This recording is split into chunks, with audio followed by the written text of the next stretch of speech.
На проблему закручивания гаек в России, да, в журналистской среде обратило мировое сообщество. Мы, Иван Голунов. Насколько в этих условиях объективная история? У людей есть эрогенные зоны. Вы разделяете, да, мнение Ксении? И это ужасно печально. Чувство единения было, да, значит, в этом случае? Точка зрения Путина на историю меняется. Как долго это все будет продолжаться? Я, во-первых, счастлив. Бұл Бақытжан Бұхарбаймен бас қосу. Бүгін бізде қонақта ресейлік журналист және танымал кітаптардың бестселлерлердің авторы Михаил Зыгарь. Михаил, приветствую. Давайте приступим сразу к вопросу. В России сегодня все независимые СМИ, ваши коллеги, которые финансируются из-за рубежа...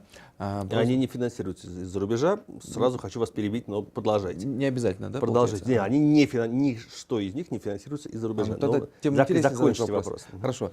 Ваши коллеги, независимые СМИ, они получили статус иноагентов. Что это такое, как это ударило по журналистике и дальше какие перспективы? Со всеми по-разному. Большая часть из них, то есть там есть те, которые получили гранты и работают в том числе и на гранты, есть те, которые работали за счет рекламных поступлений, например, «Медуза», и большая часть, абсолютное большинство всех доходов происходили из России от рекламодателей, а есть, например, телеканал «Дождь», который вообще почти на 100% финансировался за счет подписчиков, которые живут в России и не получают иностранного финансирования. Тем не менее, процедура объявления иноагентом непрозрачно, непонятно, закон очень странный, и чем руководствуется Министерство юстиции, не очень понятно. А какими последствиями это грозит СМИ, тоже не очень понятно, потому что на первых порах первое последствие: рекламодатели больше не хотят давать денег этим СМИ. Это почти равносильно смерти для любого из них, потому что никаких поступлений от рекламодателей не будет. А второе, количество бумажной волокиты в невероятное количество раз вырастает, и это грозит всем сотрудникам, потому что любой сотрудник СМИ иноагента может также в личном качестве быть признан иноагентом, и это почти разрушает жизнь человека, и невозможно никаким образом отозвать этот статус. Какие последствия, неизвестно, поскольку закон этот начали применять вот только-только, меньше чем полгода назад. У нас нет никакой истории его применения, и боюсь загадывать, какой будет эта история. То есть получается так, вот администрация считает, что то или иное СМИ, оно неугодно, не отражает официальную политику, и Минюст оформляет в качестве иноагента. Да? Как происходит вообще отбор? Да. Неизвестно, как происходит, но вы описали правильно. Хорошо. Вот смотрите, в Казахстане, в принципе, тоже нельзя говорить о том, что журналистика, СМИ чувствуют себя комфортно в качестве четвертой власти, да? В том числе и независимых относительно у нас не так много. И как представитель страны, которая уже столкнулась с тем, что появились иноагенты, вот такой статус журналистики, что нужно делать уже сейчас, чтобы мы не столкнулись с такой же проблематикой? И так, в принципе, очень много где закручиваются гайка. Я плохой советчик в этом качестве, тем более, что я уже несколько лет не работаю журналистом, и не так хорошо знаю ситуацию в Казахстане. Знаю, но не так хорошо, чтобы советовать. Я думаю, что вы лучше представляете себе вашу ситуацию. Можно задать вопрос по-другому задам? Вот смотрите, в России до 2017 года, когда ввели этот закон, что можно было бы журналистскому сообществу предпринять, если бы этого закона еще не было, но только предпринимались попытки? Или, по крайней мере, если бы это сообщество знало, что будут гайки закручивать? Никаких шансов? Ничего, да? Я не знаю.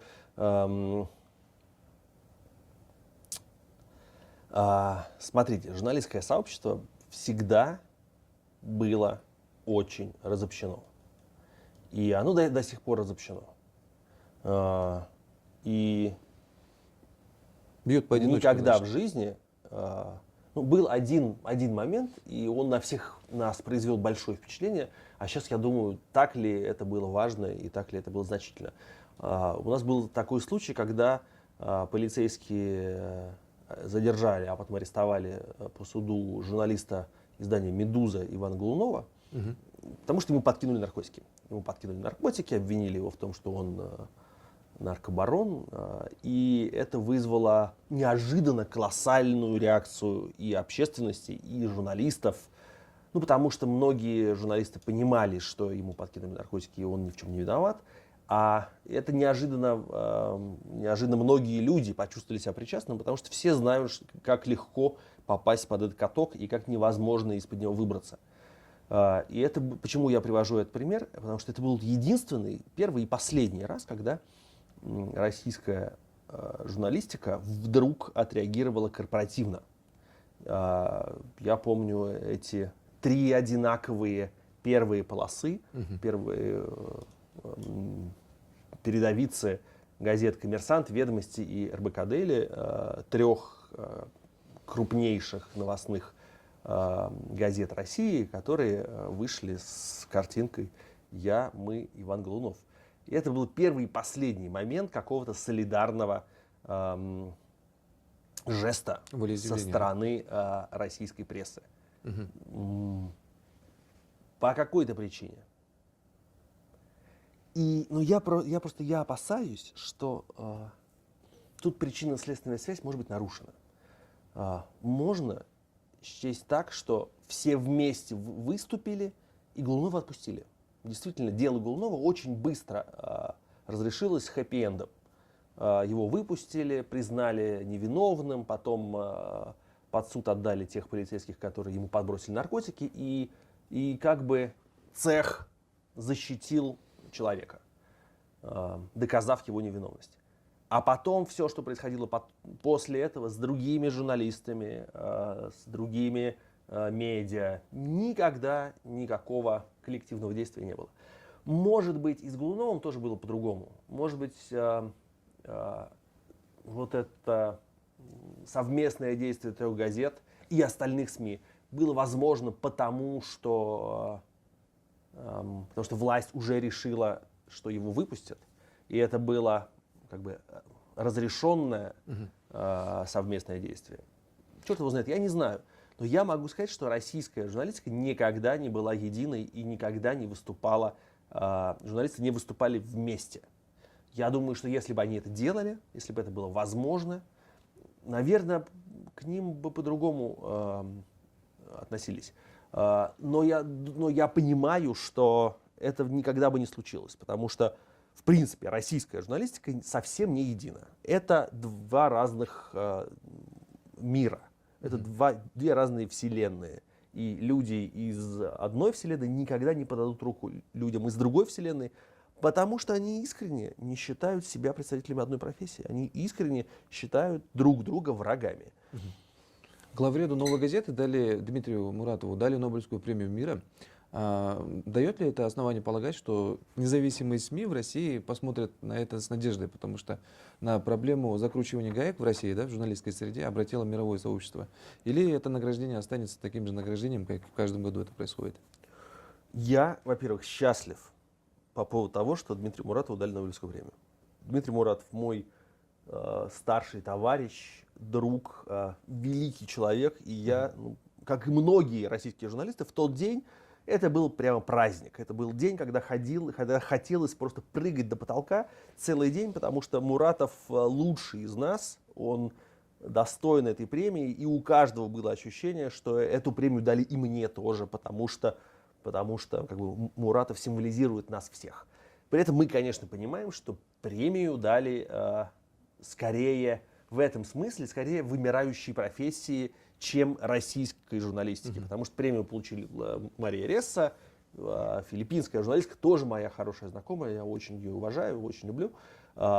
И вот такая позиция, когда есть филиппинская журналистка, российский журналист, показывает то, что это не уникальная проблема в одной стране, это проблема во всех странах мира. В этом смысле премию дали всем журналистам, которые качественно работают в мире. В Казахстане, или во Франции, или в США, или в Монголии, в Узбекистане, в Китае, где угодно. Это такая как бы, была премия профессии, на мой взгляд. Поможет ли она профессии? Она не поможет. Все. Чувство единения было, да, значит, в этом случае? Да, но, знаете, любое чувство, человеческая жизнь так устроена, любое чувство длится ограниченное очень время. Иногда ты испытываешь счастье секунду, иногда ты можешь его испытывать час или даже день. Но, как правило, потом вот этот выброс адреналина или каких-то там еще гормонов, он иссякает, и пора дальше, и пора переходить к другой обычной жизни. Вы говорили, что тяжело работать с воспоминаниями людей во время подготовки книги, но подготовка книги подразумевает не только работу с людьми и воспоминаниями, но и в том числе с документами, первоисточниками, архивами. Как вообще с доступом? Не препятствует ли вам в работе с архивами? Где-то это, может быть, закрывают, где-то не подпускают? Ну, тут довольно все стабильно. Архивы стабильно более-менее закрыты. Это все очень сложно. Да, конечно. Хорошо. Ну, почти все закрыты. Кроме каких-то, ну, то есть то, что открыто, все важные документы находятся в закрытых архивах, скажем так. Президентский архив Российской Федерации, который был раньше архивом ЦК КПСС, или архив ФСБ, который раньше был архивом КГБ, они закрыты, никто ничего никуда оттуда не отдаст. Историю всегда кроили под нужды исторических лидеров. Это ваша цитата. Вот в течение последних 20 лет систему под себя строит российский лидер. Закончилось, все эти реформы заканчиваются обнулением. И в этой связи, насколько в этих условиях объективна история в России? Нет, смотрите, все наоборот. Очень изменилась психология человечества в течение последних, наверное, 30 лет. До недавнего времени в мире ценности были так устроены, что взгляд на историю через лидеров был единственно возможным и, в общем, главенствующим. И так примерно во всех странах мира воспринимали историю. История Франции выглядела как череда королей, потом короля свергли, потом президенты. История Америки выглядела как головы отцов-основателей на горе Рашмор и там продолжающаяся череда президентов. Взгляд на историю не лидероцентричную появился недавно. Ну, то есть это это революция в общественных науках, которая произошла в начале 21 века, по сути. И возникновение истории повседневности, совсем другой взгляд на историю, на то, что у людей, то есть не только у руководителей, но и у людей должна быть своя история. И это совсем, это сейчас уже необратимый процесс. Поэтому вот эта мантра про историю глазами победителей, она больше не работает, потому что теперь понятно, невозможно фарш прокрутить назад. Невозможно, то есть лидеры сегодняшнего дня могут писать свою историю для себя и для государственных школ. Но невозможно уничтожить уже существующий другой взгляд. И он очень созвучен тем ценностям, которые разделяют люди новых поколений. Если раньше взгляд на устройство общества был такой, что модель общества — это вертикаль, то сейчас модель нового общества — это сеть. Люди связаны друг с другом, как будто бы являются частью сети. И в этом смысле поменять мозги людям и заставить их снова смотреть на себя как на точку внизу вертикали невозможно. Российские депутаты очень часто заявляют с территориальными претензиями в адрес Казахстана. Ну, это бред. Да, в принципе, можно на этом вопрос закрывать. Да. Но смотрите, я хочу такой контекст добавить. Недавно к нам приезжала Ксения Собчак и заявила, что к этим заявлениям не стоит относиться серьезно, потому что это всегда происходит в России перед выборами. И это надо воспринять как всплеск русского патриотизма, чтобы показать миру, какие мы русские, боремся за своих, да, по миру. Михаил, согласен. Вы разделяете, да, мнение Ксении? Да. Как вы вообще считаете, как долго это все будет продолжаться? Это может бесконечно продолжаться. Угу. Не знаю, нет, пока не придумают какую-нибудь... Ну, смотрите, это как есть Это влияет на повестку У дня. людей есть эрогенные зоны, а есть какие-то, не знаю, места, где чешется, и там хочется почесать. Ну, эти люди найдут у себя другие места, которые будут чесать, и, может быть, будут их чесать. Но пока что вот, они не могут найти ничего интереснее, чем это. Ну, в любом случае с этим нужно считаться, потому что сейчас некоторых представителей там запретили въезжать в Москву на 50 лет. И говорят, что теперь здесь идет рост казахского национализма, там притесняют русский язык и так далее. Мы будем там отстаивать и тому подобное. Это ужасно печально. Да. Это все ужасно. Да, и часть наших граждан смотрит с небольшой тревогой в сторону России. Я с ужасом на это смотрю, потому что ну, я думаю, что ничего хуже на нашем веку, на веку нашего поколения, чем разрыв между российским и украинским народом. Ничего хуже мы не увидим, но в общем, это любое разобщение между людьми, у которых так много общего, у которых есть один культурный код, которые понимают друг друга, которые интересуются культурами друг друга. Это ужасно.